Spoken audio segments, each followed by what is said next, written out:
حضرت عمر رضی اللہ تعالیٰ عنہ کے بارے میں چونکہ غلط بات مشہور ہو گئی کہ وہ بہن کے گھر گیا، جب وہ ایک واقعہ جو حدیث کی روشنی میں صحیح نہیں مگر مشہور وہی ہوا، وہی بیان ہونا شروع ہو گیا کہ وہ گئے وہاں لڑائی ہوئی، ایسی بات نہیں۔ اور کئی لوگ یہ بھی کہتے ہیں کہ حضور نے دعا کی تھی اور اس سے یہ نتیجہ نکالتے ہیں کہ آپ نے مانگ کر لیا،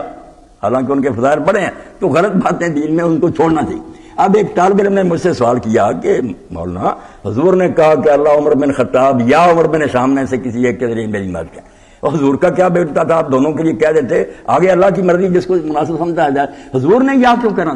اور یہ سوال علیہ السلام میں بھی چھپا جواب نہیں کویا، باتیں لوگ بنا لیتے ہیں پھر پھنس جاتے ہیں، زمانہ ہے پڑھا لکھا کہ حضور دونوں کے لیے دعا کرتے، آگے جو ہوتا حضور تو قرآن بتاتا ساری دنیا کے لیے تڑپتے تھے کہ لوگ ہدایت پا جائیں۔ اور پھر یہ کہ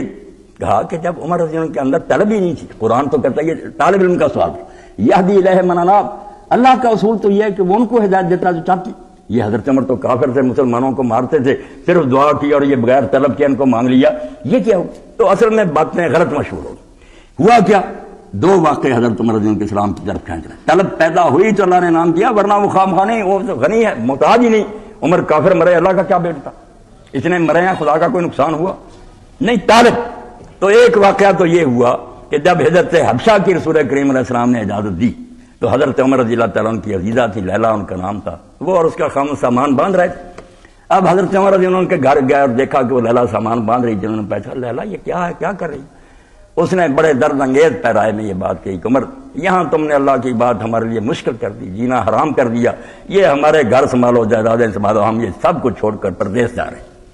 اب یہ پہلا موقع تھا کہ عمر رضی اللہ عنہ جیسا جو آدمی روز لونڈیوں کو مارتا تھا اور لاٹھی رکھ دیتا تھا کہ مجھے ترس نہیں آیا،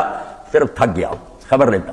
ہل گیا، اور صرف یہ کہہ کر وہاں سے چلا گیا، کھڑا نہیں رہ سکا کہ لیلا نہ دیکھ لے، صرف اس نے کہا اچھا خدا تمہارا ساتھی،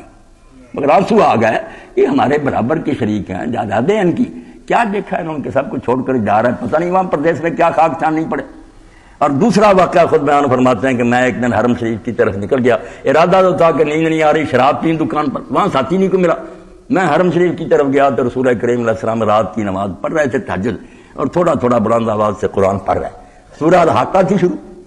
اس میں پڑھتے آئے، جب آپ نے آخرت کا بیان کیا تو ہم لوگ آخرت کے منکر سے مر گئے، مٹی ہو گئے۔ میں نے کہا یہ باتیں جو ہے نا صرف شاعری ہیں، لفاظی یا لفظوں کے چکر سے یہ آدمی لوگوں کو گمراہ کر دیتا، ورنہ مرنے کے بعد کیا شاعری واقعی ایسی ہے کہ آدمی کو پھنسا لیتی۔ ابھی میں سوچ ہی رہا تھا تو آپ نے فرمایا وما ہوا بقول شاعر، یہ شاعر کی باتیں نہیں ہیں، تم کیوں عقل سے کام نہیں لیتے؟ میرے دل میں آیا کہ یہ کاہن جنات ہیں اس کے پاس، میرے دل کی بات اس نے معلوم کر لی۔ آپ نے پڑھا وما ہوا بقول کاہن، یہ کاہنوں کی باتیں نہیں ہیں، خدا کا کلام ہے۔ تو فرماتے ہیں فواق علیہ السلام و قلبی کل موت، میرے دل میں گھس گیا پھر۔ اور ادھر ایک بت سے آواز سنی، صحیح بخاری میں آتا ہے، اس میں سے آواز سنی کہ لوگوں تم کیا کر رہے ہو، اللہ نے تمہارے اندر ایک رہبر بھیج دیا، بت خانے سے نکلے حضور کی خدمت میں۔ تو طلب پیدا ہونے کے بغیر اللہ ہدایت نہیں دیتا، اللہ تو کہتا اگر تم غنی بنتے میں تم سے بڑھ کر غنی ہوں، میں تمہارا کو محتاج ہوں کہ تمہیں ڈھونڈتا پھروں، اصول ہے اللہ کیا۔ تو یہی بات اللہ نے کہی کہ چاہیے کہ تم وقت کی قدر کرو، جو ٹائم تمہیں ملا اس سے فائدہ اٹھا لو، ورنہ کون سی گھڑی آئے گی جب تم کلام سن کر توبہ کرو گے، وقت ختم ہو جائے گا پھر روتے رہو گے۔ توبہ کرو، وقت کو ضائع نہ کرو، اس سے جلدی فائدہ اٹھا لو۔